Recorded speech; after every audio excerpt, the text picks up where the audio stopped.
주시는 하나님 말씀 나누겠습니다. 마가복음 11장, 신약성경 마가복음 11장 1절에서 11절 말씀입니다. 신약성경 73면 마가복음 11장 1절에서 11절까지 말씀드리겠습니다. 신약성경 73면 마가복음 11장 1절에서 11절. 우리 찾으셨으면 자리에서 일어나셔서 하나님의 말씀 교독하여 선포하겠습니다. 하나님의 말씀입니다. 그들이 예루살렘에 가까이 와서 감난산 벳바게와 베다니에 이르렀을 때에 예수께서 제자 중 둘을 보내시며 너희는 맞은편 마을로 가라. 그리로 들어가면 곧 아직 아무도 타보지 않은 나귀 새끼가 매여 있는 것을 보리니 풀어 끌고 오라.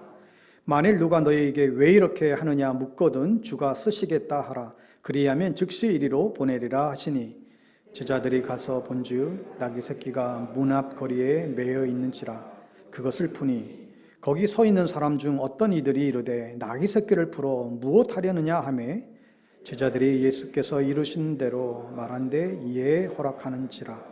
나귀 새끼를 예수께로 끌고 와서 자기들의 겉옷을 그 위에 얹어 놓음에 예수께서 타시니 많은 사람들은 자기들의 겉옷을 또 다른 이들은 들에서 벤 나뭇가지를 길에 펴며 앞에서 가고 뒤에서 따르는 자들이 소리 지르되 호산나 찬송하리로다. 주의 이름으로 오시는 이여 찬송하리로다. 오는 우리 조상 다윗의 나라여 가장 높은 곳에서 호산나 하더라. 같이 읽죠.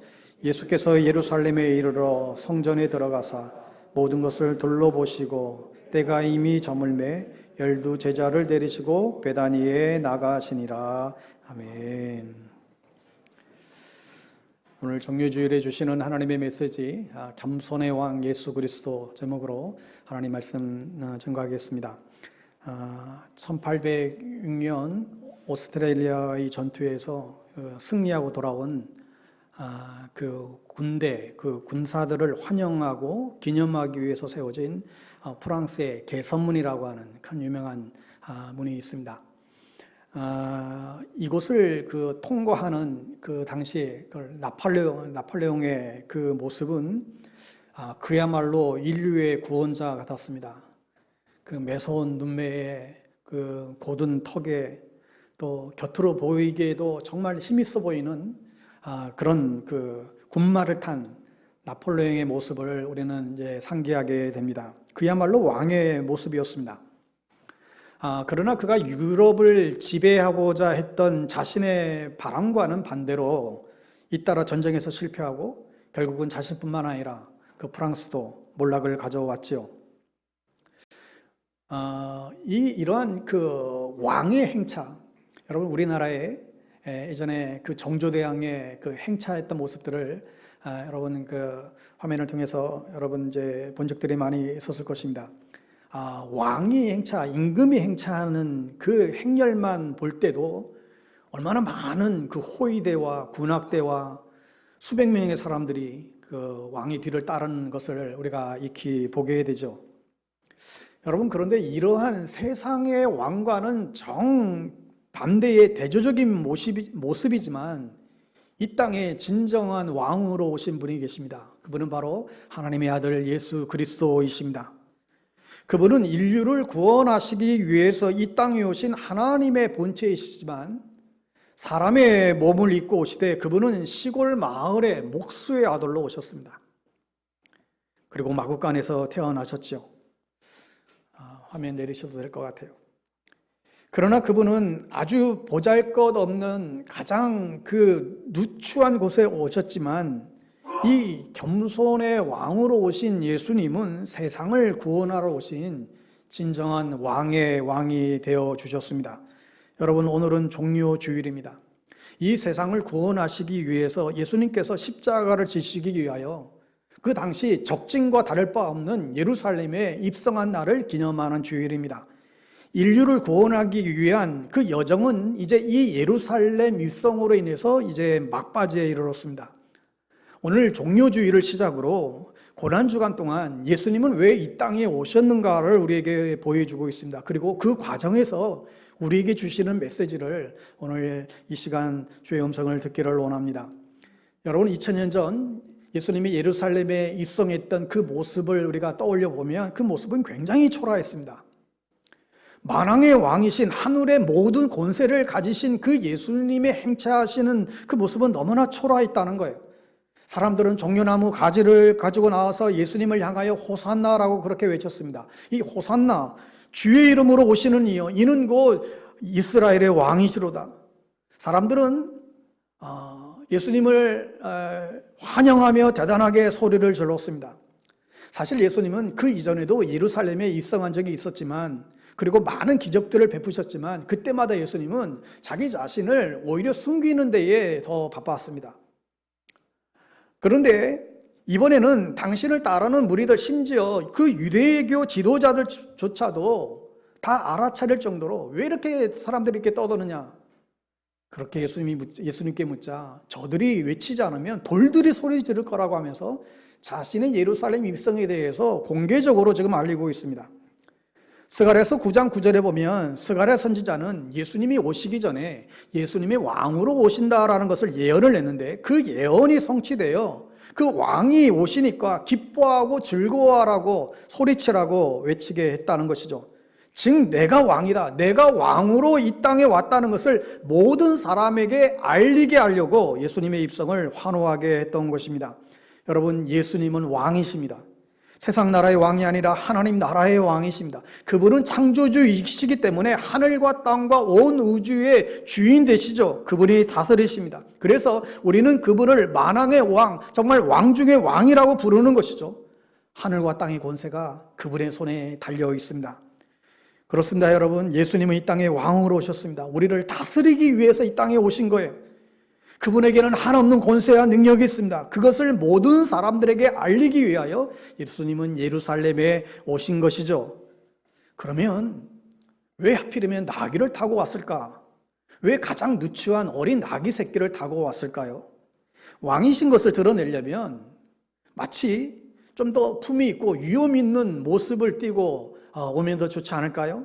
나폴레옹처럼 군마를 앞세우고 상금을 번쩍이고 등장했으면 얼마나 더 좋았을까요? 그런데 인류를 구원하러 오신 메시아 이 예수 그리스도는 왜 그렇게 보기에도 정말 초라한 모습으로 이 땅 가운데 입성하셨을까? 그 이유는 가장 먼저 그분이 구약에 예언된 메시아라고 하는 사실을 다시 한번 드러내기 위함에 있습니다. 스가랴 9장 9절에 보면 다음과 같은 예수님에 대한 예언의 말씀이 있는데, 여러분 화면 통해서 한번 더 읽어볼까요? 스가랴 9장 9절입니다. 시작. 시온에 따라 크게 기뻐할지어다. 예루살렘에 따라 즐거이 부를지어다. 보라, 내 왕이 내게 임하나니 그는 공의로우며 구원을 베풀며 겸손하여서 나귀를 타나니 나귀의 작은 것 곧 나귀 새끼니라. 여러분, 스가랴 선지자는 예수님이 오시기 전 500년 전의 사람이에요.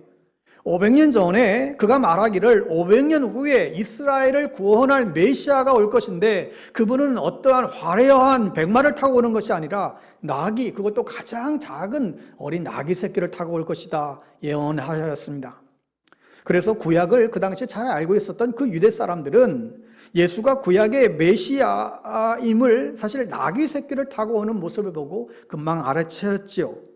그래서 그들은 자신들의 겉옷을 깔고 맞이하는데 이는 왕으로 맞이한다는 그런 표현이고, 또 이 종려나무라고 하는 것은 승리나 번영을 뜻하는 나무였기 때문에 종려나무도 그 흔들고 바닥에 깔아놓기도 했습니다. 하여 예수님이 구약에 예언된 자신을 구원하러 오실 이 메시아 되심을 환영하면서 사람들은 종려나무를 흔든 것이죠. 또한 호산나를 외쳤는데 호산나 찬송하리로다 주의 이름으로 오시는 이여 그랬어요. 이 호산나라고 하는 것은 우리를 구원하소서라는 뜻입니다. 근데 그 당시에 그들은 자신들의 눈앞에서 병자를 고치고 또 죽은 자도 살려내시는 그 예수가 자기들을 로마의 그 압제에서 해방시켜 줄 것을 그들은 기대했고, 또 이전에 다윗 왕의 그 놀라운 그 영화로운 그 시절이 다시금 회복될 것을 기대하며 그들은 메시아 예수를 그렇게 환영을 했습니다. 그런데 문제가 무엇입니까? 그들은 이스라엘을 구원하신다는 이 예언을 그들은 잘못 이해하고 있었던 거예요. 여러분, 오늘날도 우리가 예수를 믿고 교회를 다니지만 이 예수를 믿고 교회 다니는 이유와 그 목적을, 잘못된 목적을 가지고 신앙생활을 하는 분도 계실 수 있습니다. 그러나 예수님은 그들이 바람대로 로마 제국으로부터 독립시켜주지 않았습니다. 그 엄청난 능력을 가지신 분이신데 얼마든지 그 일을 할 수 있음에도 불구하고 그렇게 하지 않으셨어요. 그러니까 예수님 때문에 떵떵거리며 살도록 하지 않으셨다는 거예요. 그렇다고 한다면 이 호산나, 진정한 이 호산나의 외침은, 우리에게 필요한 외침은 무엇일까요?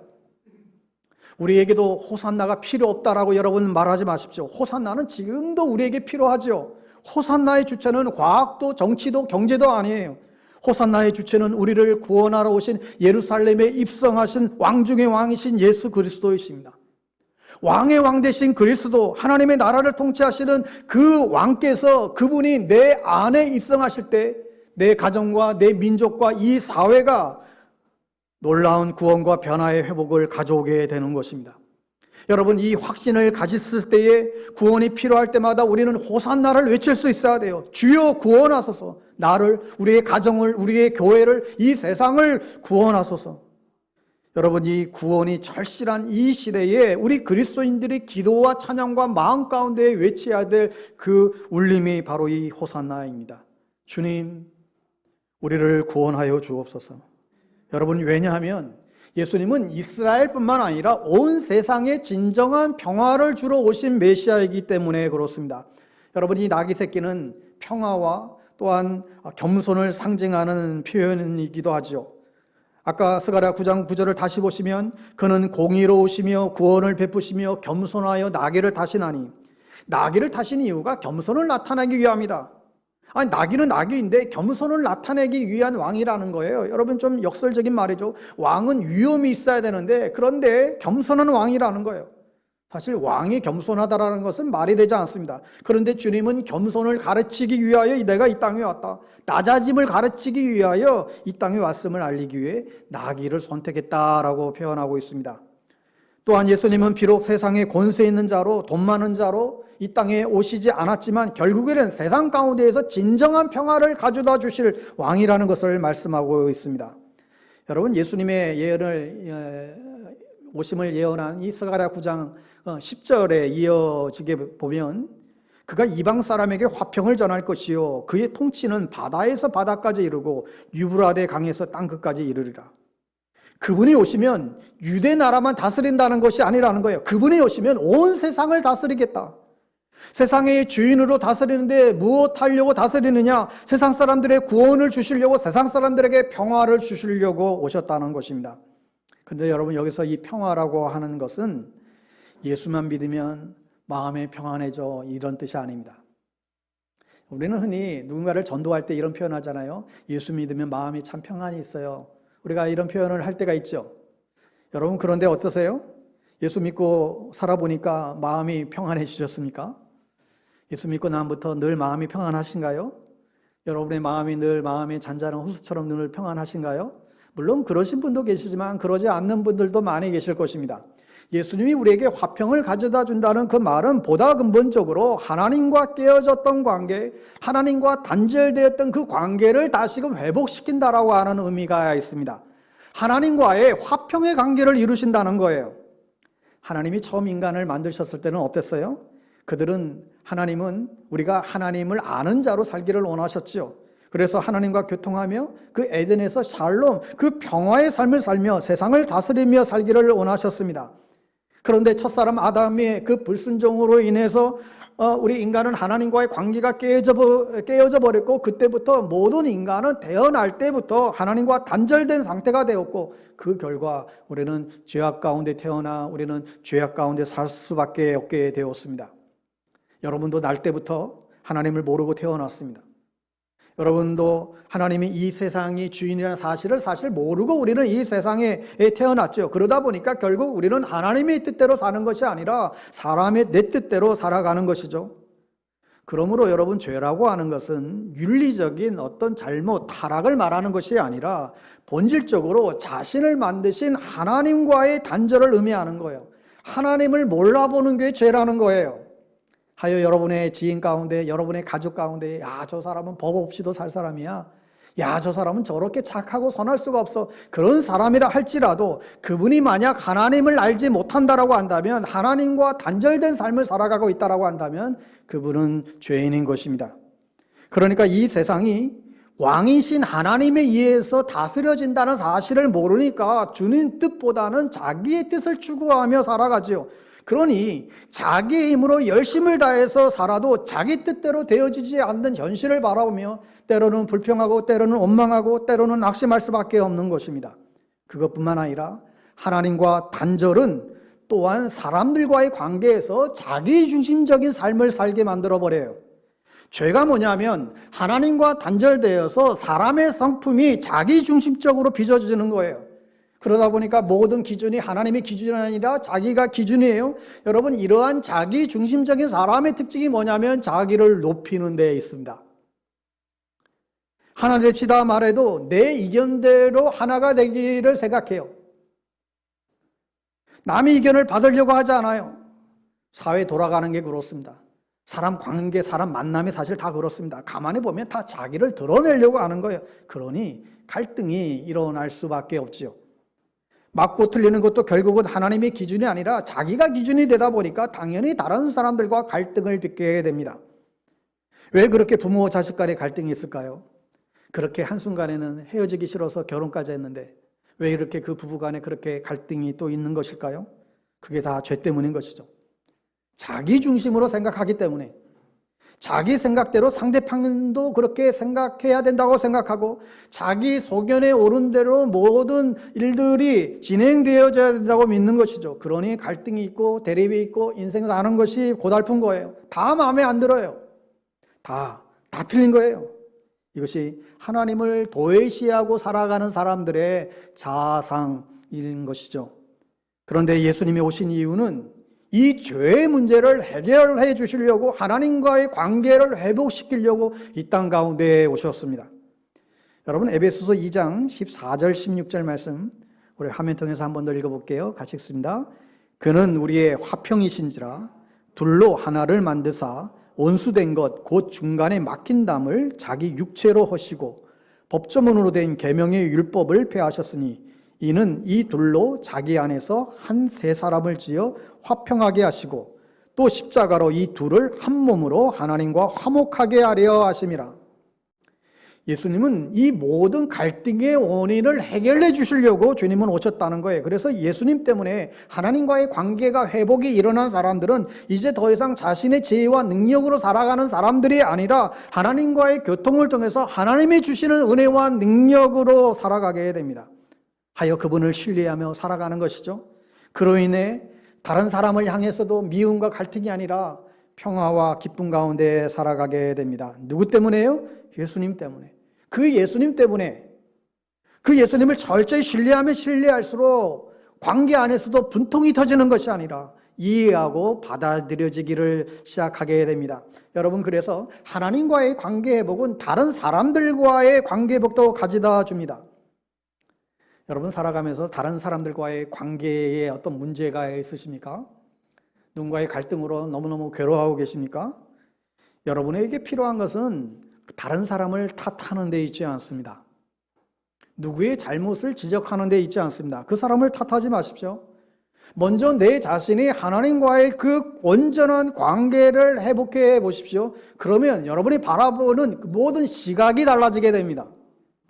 다른 사람을 볼 때도 자기가 자신이 처한 그 상황을 스스로 바라볼 때도 하나님의 시각으로 바라보게 됩니다. 하나님의 관계 안에서 이 모든 것을 바라보게 되죠. 이해할 수 없는 사람을 이해하게 되어지고 도저히 받아들일 수 없는 상황들을 받아들여지기 시작하는 것이죠.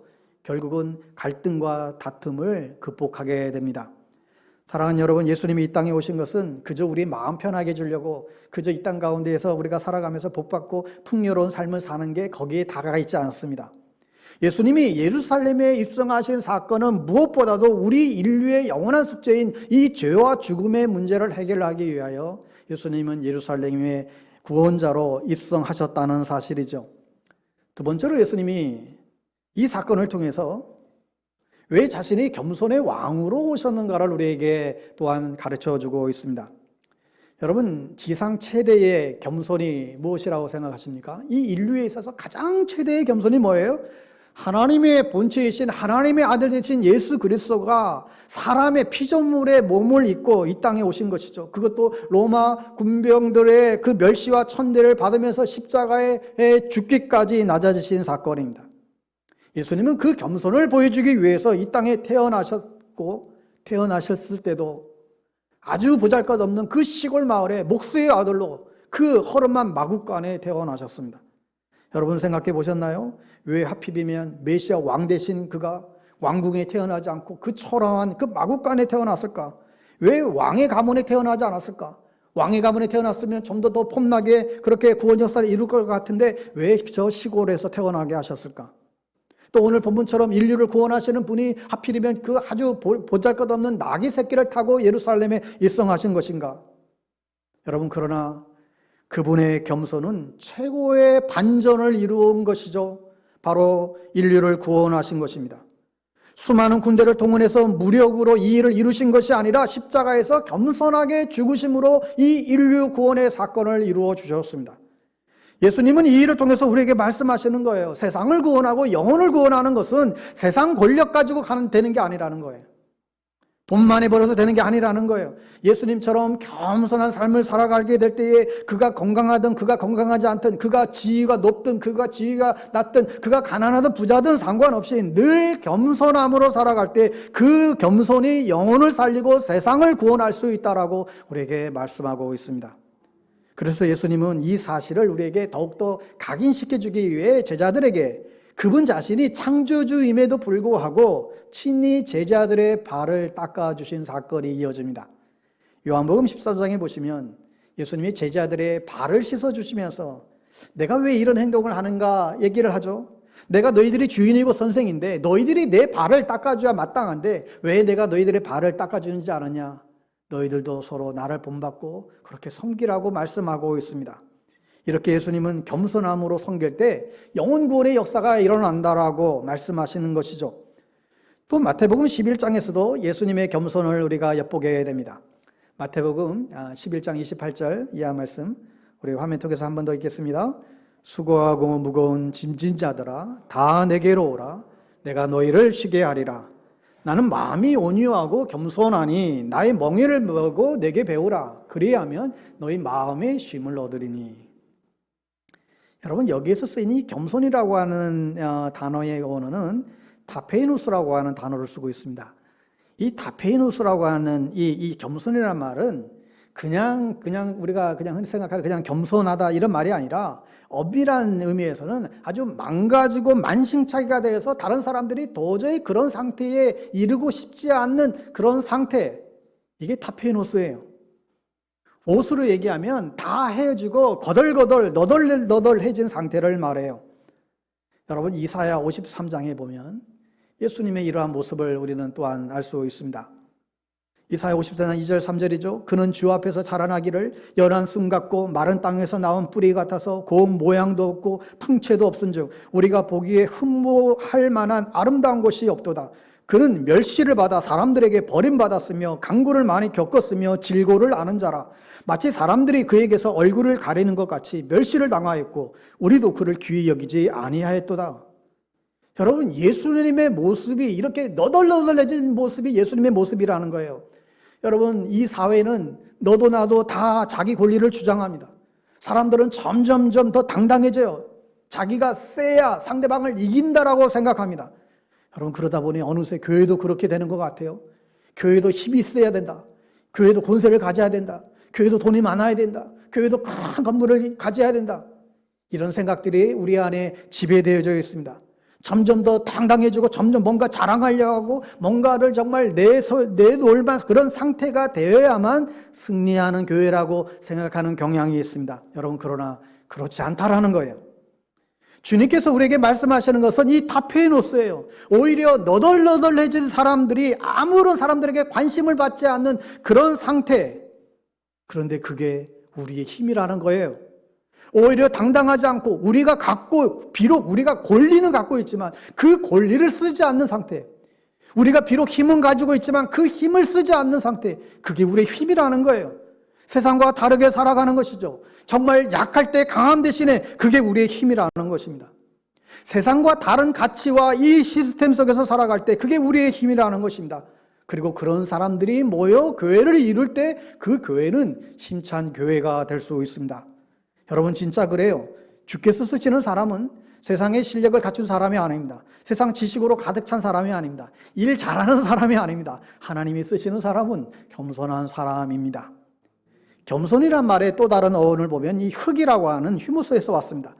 자신이 흙으로 빚어진 존재다, 자랑할 것이 아무것도 없는 그런 존재를 인정하는 것이 겸손이라는 거예요. 그래서 겸손한 사람은 섣불리 자랑하지도 않고 섣불리 과신하지도 않지요. 대신에 하나님의 지혜와 은혜를 날마다 구하며 살아가게 됩니다. 예수님 자신이 겸손의 모습으로 이 땅에 오셨고 그 겸손함으로 그 일을 이루신 것처럼 겸손한 사람들이 주의 뜻을 이루는 것입니다.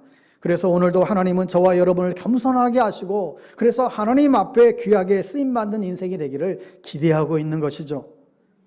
여러분 지혜서인 잠언 말씀에 보면 여러분 잠언 말씀에 많은 그 지혜의 말씀이 있지만 사실 가장 많이 나오는 주제가 바로 이 겸손이에요. 잠언 16장 18절 19절에 보면 교만은 배망의 선봉이요 거만한 마음은 넘어짐의 앞잡이니라. 겸손한 자와 함께하여 마음을 낮추는 것이 교만한 자와 함께하여 탈취물을 나누는 것보다 낫다. 여러분 과거에 우리나라의 그 대우조선해양 또 한진해운 여러분 그 기업들 기억하시죠? 우리나라 해운과 물류 그 수출에 있어서 부동의 1위였던 기업들이었습니다. 그 자리를 한동안 그들이 빼앗기지를 않았지요. 그런데 얼마 못 가서 또 합병되거나 또 파산되고 말았습니다. 여러분 세상에도 부동의 1위는 없어요. 그래서 사람이든 기업이든 내가 지금 아무리 잘 나간다 할지라도 겸손해야 하는 거예요. 겸손한 사람은 자신을 돌아보고 날마다 조금씩 발전해 갈 수 있지만 교만한 사람은 방심하다가 한순간에 다 추락하는 일들이 일어나게 됩니다. 여러분 그런데 우리가 유념할 것은 우리가 생각하는 겸손하고 성경이 말하는 겸손이 좀 다른 부분들이 또 있어요. 겸손이 가진 오해가 있습니다. 우리는 겸손하면 우리가 그냥 몸을 급승거주면서 남에게 난 아무것도 할 줄 아는 게 없어요. 여러분 이렇게 말하는 사람이 겸손한 사람이라고 생각하기 쉽습니다. 또 겸손하면 내가 다른 사람들에게 늘 잘 대접받지 못할 것 같고 내가 늘 겸손하면 손해볼 것 같고 내가 겸손하면 뭔가 무시를 당할 것 같고 그런 오해들이 우리 안에 있어요. 내가 좀 비굴한 거 아닌가? 내가 너무 기죽는 게 아닌가? 이런 인식이 있습니다. 그래서 어떤 그런 겸손보다도 좀 그래도 내가 좀 주도적으로 지시도 하고 명분도 내세우고 때로는 막 윽박도 지르고 내가 소리도 좀 치고 해야 내가 좀 센 사람처럼 여기는 경향들이 있죠. 그런데 그렇지 않아요.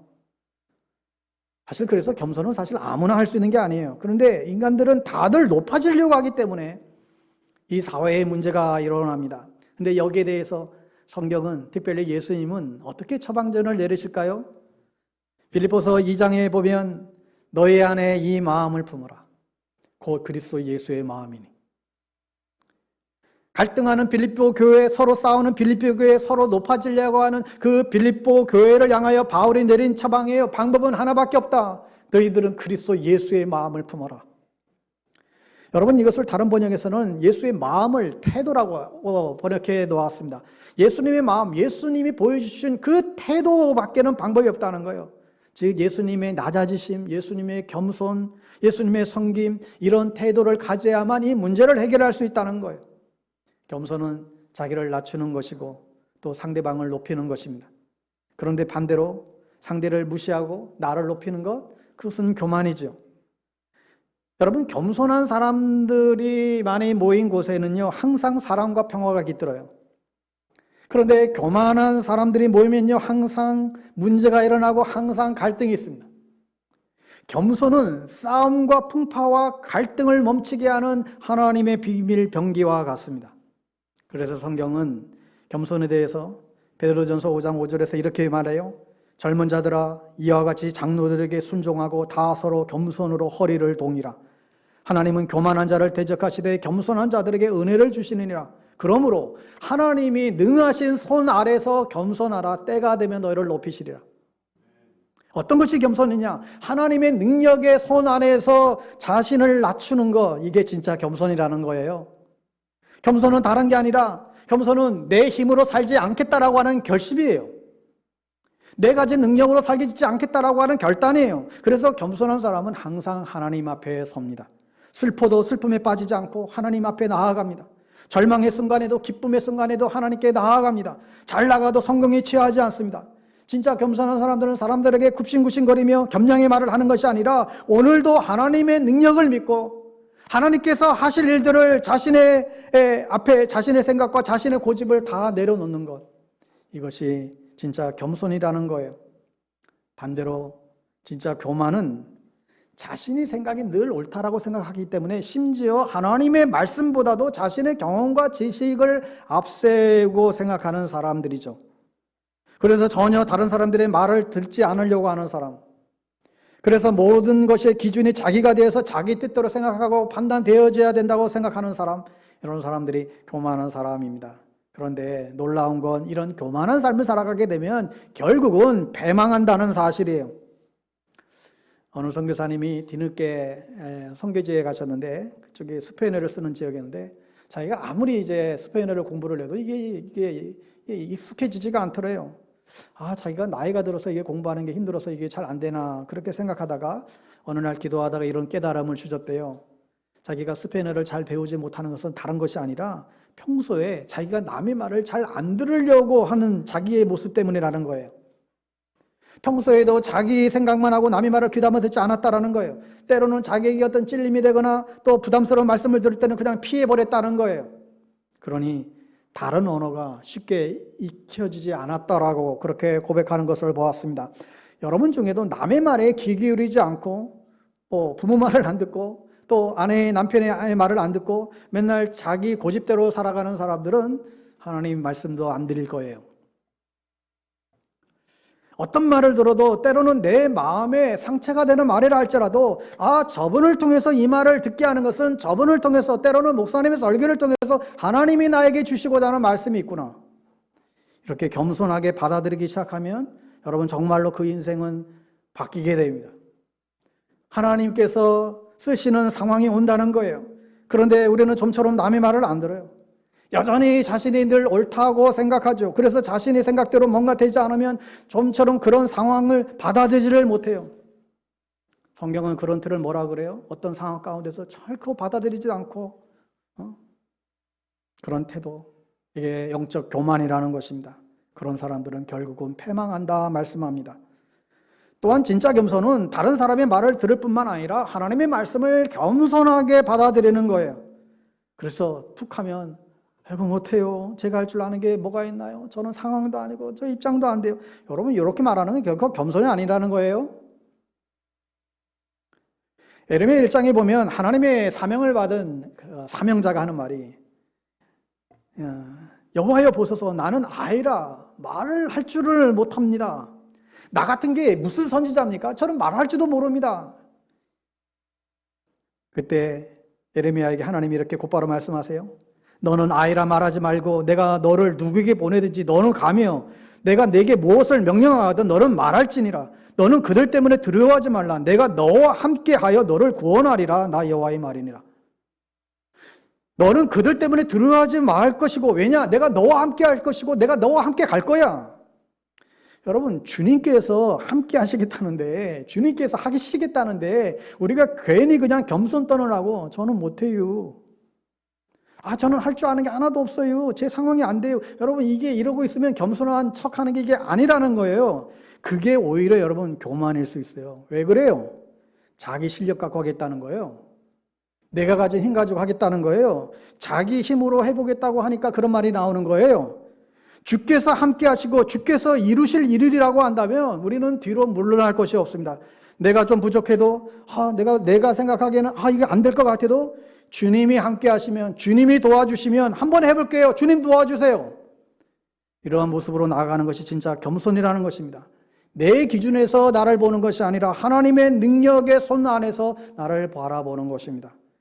하나님 앞에서 나를 보기에 못한다 소리 하지 말고 또 반대로 내 지식과 내 경험을 앞세우지 말고 하나님의 능력의 손 아래서 모든 것을 바라보는 것, 이게 진짜 겸손의 모습이라고 말씀하고 있습니다. 여러분, 하나님은 이런 진짜 겸손한 사람을 쓰시지 일 잘하는 사람, 실력 좋은 사람, 자기 생각으로 꽉 차 있는 사람, 이런 사람을 쓰시지 않습니다. 여러분은 오늘 정말 겸손한 삶을 살아가고 계신가요? 오늘 자신을 정직하게 돌아보시기 바랍니다. 여러분, 다른 사람들을 대할 때 여러분 마음 안에 작동되는 원리가 뭐예요? 다른 사람 누구를 만나면 늘 나를 막 드러내고 싶고 나타내고 싶지 않으세요? 성경은 오늘 우리에게 예수님을 통해서, 본문을 통해서 좀 겸손할 것을 요청하고 있는데 예수님처럼 낮아지고 섬기는 자가 되라고 말씀하죠. 교회에서뿐만 아니라 세상에 나가서 그렇게 하라는 거예요. 영국의 설교자 프레드릭 마이어라고 하는 목사님이 이런 말씀을 했어요. 나는 그동안 하나님의 은혜의 선물이 높은 선반 위에 있는 줄 알았다. 그래서 자꾸 내가 키가 커져야 그 선물을 누릴 수 있다라고 생각했다. 그런데 알고 보니 하나님의 선물은 주로 아래에 있더라. 하나님이 주시는 선물은 저 높은 곳에 있는 줄 알아서 그것을 올라가려고 그렇게 나는 발버둥 쳤는데 나중에 가서 알고 보니 하나님의 은혜의 선물은 항상 아래에 있더라. 허리를 숙여야 되고 무릎을 꿇어야 하고 낮아져야 하나님의 선물이 보이더라. 굉장한 놀라운 통찰력이 아닐 수 없습니다. 우리가 겸손하면 하나없이 낮아지는 게 아니에요. 다시 하나님이 우리를 높여주십니다. 하나님께서 하늘 보좌를 버리고 자기를 비워 종의 형체를 가지고 이 땅 가운데에 인간의 몸을 입고 오셨죠. 그 다음이 뭐예요? 하나님이 그를 지극히 높이사 하늘 보좌 우편에 앉히셨도다. 역설적이게도 겸손한 사람들은 높아지게 되어 있습니다. 결국 하나님이 높이신다는 거예요. 여러분, 연세가 들면서 나이 드신 분들 무릎에 이 연골이 이렇게 갈수록 퇴행성 이 연골이 닳다 보니까 이 무릎 꿇기가 어려워집니다. 이 무릎 관절로 인해서 굉장히 많은 분들이 이제 고통하시는 분들이 계세요. 그래서 견디다 못해 인공 관절로 바꾸시는 분들이 많이 계시죠. 그래서 예전에 종종 보니까 정말 몇 달 만에 이제 외출을 하시고 나서 목사님 죽을 뻔했습니다. 왜냐하면 이제 수술하고 나서 이제 그 수술하고 나서 이 무릎 연골 수술하고 나서 이 무릎을 꺾어야 된대요. 이 인공 관절 수술의 핵심은 이렇게 꺾는 거래요, 꺾는 거. 그러니까 수술 후에도 지속적인 이 무릎 꺾기 이게 재활을 계속 해야 되는데 이게 그렇게 고통스럽다라는 거예요. 여러분, 육체의 무릎을 꺾는 것도 그렇지만 이 영적인 무릎도 희한하게도 나이를 먹고 더 많이 배우고 더 많이 가질수록 더 뻣뻣해져 버립니다. 저도 예전에 새벽기도 시간에 1시간이고 이제 무릎을 꿇고 기도했는데 이제는 조금 무릎 꿇다가 금세 안장다리로 바뀌어 버립니다.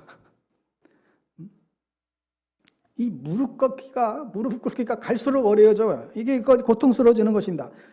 여러분, 성경은 우리에게 말씀으로 자기 스스로를 쳐서 복종시키라 말씀하고 있어요. 굽어지지 않는 내 머리를 쳐서 숙이게 하고 숙여지지 않는 허리를 말씀으로 쳐서 숙이는 자가 되게 하고 무릎을 쳐서 겸손히 낮아지게 하라고 말씀합니다. 하나님 말씀 순종하는 방배동교회 성도님들 다 되시기를 축복합니다. 그게 예수님의 가르침이에요. 저는 목회하면서 정말 보석과 같은 많은 성도님들을 만난 기억들이 있습니다. 정말 매력적인 분들을 많이 만나보았습니다. 그분들은 어떠한 모임에서도 별로 튀지도 않아요. 아는 척도 별로 하지 않습니다. 자기 주장이 그렇게 강하지도 않아요. 얼마나 배려심이 많은지 또 거기다가 늘 굳은 일은 늘 마다하지 않고 도맡아서 합니다. 그런데 나중에 알고 보니까 대단한 분들이었어요.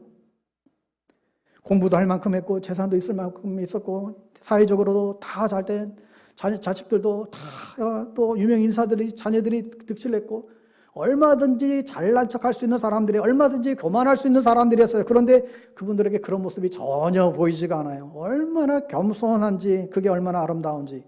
그래서 그분들 앞에 더욱더 머리를 숙이게 되곤 했습니다. 여러분, 교회는 어떤 곳입니까? 교회는 예수를 따르는 사람들의 모인 곳입니다. 그렇다면 여러분 혹이라도 교회 안에 어떤 새로운 사람이 왔을 때에 처음 예수를 믿고 교회를 왔습니다. 교회 안에서 사람들과 만나서 교제를 합니다. 셀 모임에서 만납니다. 그런데 만나는 사람들마다 그렇게 겸손하고 사력 있고 배려심이 많고 그런 공동체를 만났다고 한다면 그 교회에 대해서 어떤 생각을 갖게 될까요? 예수를 따르는 것에 대해서 어떤 생각을 갖게 될까요? 아, 이게 진짜 예수 믿는 사람들의 모임이구나, 이런 생각이 들지 않겠어요?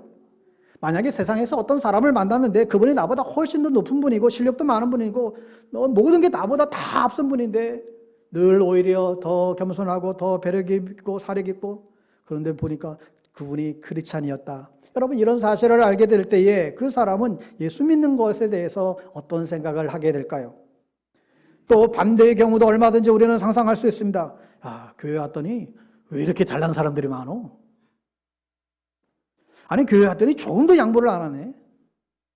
아니, 여기 사람들은 만나봤더니 뭐 세상 사람들보다 더 못하네. 혹이라도 그런다라고 한다면 그분들은 교회에 대해서, 예수님에 대해서 어떤 생각을 갖게 될까요? 겸손한 사람이 있는 가정은 행복합니다. 겸손한 사람들이 모인 교회는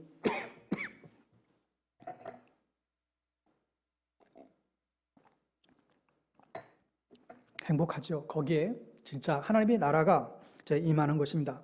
여러분, 오늘 예수님이 어린 낙의 새끼를 타고 예루살렘에 오셨습니다. 2000년 전 이스라엘 사람들은 자기를 정치적인 그 압제에서 구원해줄 정치적인 메시아로 알고 그들은 잘못 알고 예수님을 환영했지만, 우리는 지금 예수님이 왜 이 땅에 오셨는지 우리는 그 분명한 이유를 알고 있기 때문에 우리는 그 바른 목적을 알고 정말 진심으로 우리도 주님을 환영하고 또 받아들여야 될 것입니다.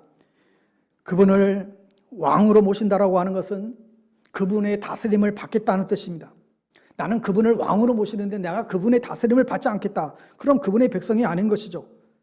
성도 여러분, 저도 여러분도 이제 더 겸손하고 더 믿음에 더 섬기는 믿음의 종들 되시기를 바랍니다. 많이 배우셨으면 더 많이 머리를 숙이십시오. 많이 가지셨으면 더 많이 베푸십시오. 더 상대를 존중해 주십시오. 상대의 말에 더 귀를 기울여 주십시오. 나보다 더 실력이 없고 혹 나보다 나이가 어리고 나보다 더 사회적으로 더 직급이 어릴 때 주님께서 하신 말씀을 기억해야 돼요. 누구든지 나를 따라오고 해서는 자기를 부인해야 된다. 우리의 높아지려고 하는 본성, 내가 주인공이 되려고 하는 본성, 내가 늘 티내려고 하는 그 본성을 내려놓고 부인해야 된다. 그리고 나를 따르라. 그냥 따라오는 게 아니고 십자가를 지고, 나에게 부여된 십자가를 지고 예수님처럼 섬김의 종으로, 그리고 낮아짐의 종으로, 겸손의 종으로 나를 따라오라고 주님은 우리에게 말씀합니다. 사랑하는 여러분, 사랑과 겸손이 여러분의 아이콘이 될 수 있기를 바랍니다.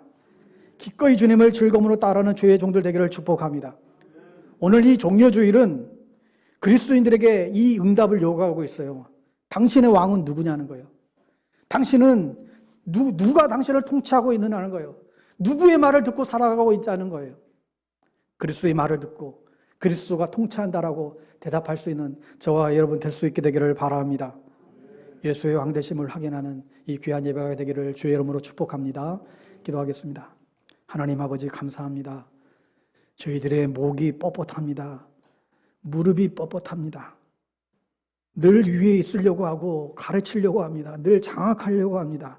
그러나 우리 주님께서는 겸손의 왕으로 나귀를 타고 입성하심으로 우리가 어떤 태도로 어떤 마음으로 살아가야 될지 오늘 말씀해 주셔서 감사합니다. 우리의 말과 행동에 예수님 닮아가게 하여 주옵소서. 날마다 나를 말씀으로 쳐서 십자가 앞에 복종시킴으로 자기를 부인하고 내게 주신 십자가 지고 기쁨으로 주를 따르는 주의 백성들 되게 하여 주시옵소서. 예수님의 이름으로 기도드리옵나이다. 아멘.